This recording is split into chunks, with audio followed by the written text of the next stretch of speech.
Assalamualaikum warahmatullahi wabarakatuh. Sebelum kamu memilih dan membeli suatu merek atau tipe handphone, pasti ada beberapa alasan yang mendasar kenapa kamu milih merek dan tipe tersebut. Mungkin bisa jadi kamu suka dengan mereknya, atau mungkin juga kamu ngincar spesifikasinya yang gahar, performanya yang oke, atau harganya yang terjangkau.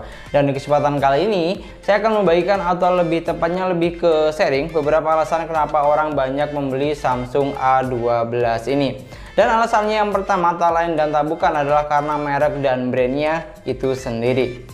Sekarang kalau misalnya ditanya siapa sih yang nggak tahu merek atau brand Samsung, brand yang sangat besar dan sudah punya nama pastinya, dan sangat berpengalaman dalam dunia gadget atau smartphone. Dan alasan tersebut yang membuat banyak orang mantap untuk membeli produknya Samsung. Salah satunya ya Samsung A12 ini. Selain itu produknya juga berkualitas dan buat pemakaian jangka panjang bisa diandalkan pastinya. Dan yang paling penting, service centernya banyak, ada di mana-mana. Jadi kalau misalnya ada kerusakan atau error, gampang aja tinggal bawa ke service center terdekat. Makanya nggak sedikit orang yang sudah nyaman atau puas pakai brand Samsung itu akan agak susah untuk berpaling atau pindah ke brand lain kalau nggak dengan alasan yang tertentu. Ini kalau menurut pengalaman saya selama kerja di toko handphone loh ya. Dan pastinya saya nggak asbut aja atau asal sebut. Pokoknya yang pertama, the power of brand atau mereknya itu sendiri. Pokoknya kalau misalnya udah Samsung, pokoknya ya itulah alasan kenapa A12 ini banyak terjual. Dan untuk alasan yang kedua adalah memiliki kapasitas RAM dan ROM yang cukup lega atau besar.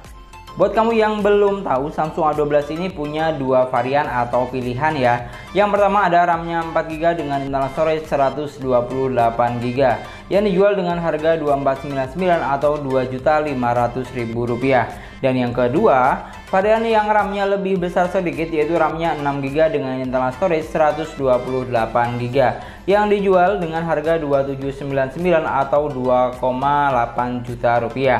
Kapasitas RAM dan ROM kebanyakan menjadi acuan yang sangat mendasar buat para konsumen menilai worth it atau enggaknya suatu smartphone untuk dibeli. Pokoknya kalau konsumen yang agak awam nih ya, taunya kalau RAM-nya gede bagus saja. Pokoknya semakin gede RAM-nya itu semakin bagus tanpa memperdulikan chipset dan lain-lain. Nah, Samsung A12 ini memiliki kapasitas RAM dan ROM yang cukup lega menurut saya. Dan itu menjadi daya tarik tersendiri dari Samsung A12. Harga 2 jutaan memori sebesar 128GB ini sih luar biasa menurut saya. Karena merek sekelas Oppo dan Vivo aja harga segini, harga 2 juta sampai 2,5, yaitu mentok-mentok memorinya cuma 64GB. Dan di sini merek sekelas Samsung itu memori internalnya sudah 128GB. Dengan memori sebesar ini jelas ya, kamu bisa nyimpen banyak file kerjaan mungkin, atau tugas-tugas, atau foto dan video sekalipun. Bahkan kalau misalnya buat nyimpen episode drama Korea, drakor, itu sih sudah bisa diandalkan banget. Jadi wajar aja ya kalau Samsung A12 ini banyak menjadi opsi atau pilihan. Ya karena RAM dan ROM-nya yang besar tadi. Dan untuk alasan yang ketiga adalah memiliki desain bagian belakang yang premium atau mewah. Kalau untuk mewah di sini sih sebenarnya baliknya tergantung dengan persepsi masing-masing sih ya. Karena kan versi bagus dan cakepnya orang beda-beda. Tapi kalau menurut saya, desain belakang Samsung A12 ini sangat bagus dan mewah untuk di kelas harga 2 jutaan. Bagian belakang bodi memiliki finishing cover belakang yang matte dengan dua perpaduan tekstur yang berbeda. 70% diselimuti garis-garis halus dan 30% di bagian bawah polos dengan logo yang bertuliskan Samsung. Menurut saya desain Samsung A12 ini sangat unik dan fresh. Dengan desain yang ada, HP ini nggak licin saat dipegang walaupun nggak pakai softcase, dan nggak gampang ninggalin jejak sidik jari juga. Dan desain dari suatu smartphone juga sangat penting untuk meningkatkan minat konsumen untuk membeli. Karena sebelum kita beli handphone, pasti yang pertama kita cek adalah spesifikasinya terlebih dahulu. Kira-kira spesifikasinya oke nggak nih, bagus apa nggak nih. Kalau misalnya spesifikasinya udah oke, baru kita akan cek desainnya. Desainnya oke nggak nih dengan spesifikasinya, atau kira-kira desainnya masih terbaru apa enggak, masih worth it atau enggak. Kalau misalnya desainnya juga sudah oke, ya jadi paket komplit. Desainnya cakep, spesifikasinya juga cakep. Tapi ada juga loh orang yang membeli suatu handphone itu karena suka dengan desain dan modelnya, atau warnanya yang limited dan nggak pasaran. tanpa mempedulikan spesifikasi dan lain-lain. Pokoknya asal suka sama modelnya beli aja. Di sini jelas ya kalau model atau desain suatu smartphone bisa meningkatkan daya beli konsumen. Selain itu, yang saya suka dari desain Samsung A12 ini adalah karena dia sudah menggunakan side fingerprint atau sidik jari yang terletak di bagian samping jadi satu dengan tombol power. Otomatis untuk penggunaannya itu yang pertama lebih cepat, lebih praktis dan lebih simpel dibandingkan sidik jari yang terletak di bagian belakang. Dan untuk alasan yang keempat, karena memiliki resolusi kamera belakang yang cukup besar, yaitu sebesar 48 megapiksel.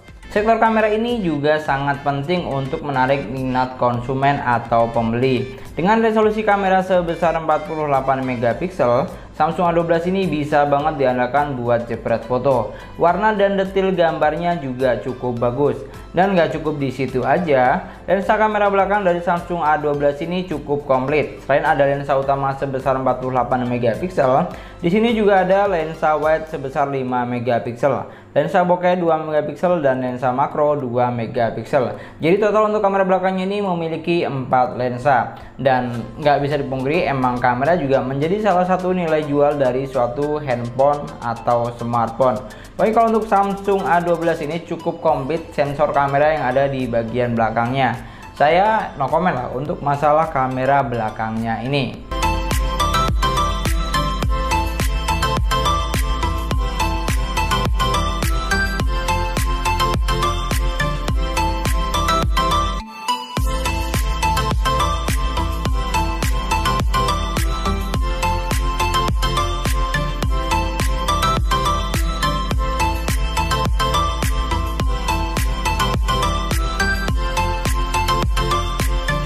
Itulah tadi beberapa alasan kenapa orang banyak membeli Samsung A12 versi sesuai harga.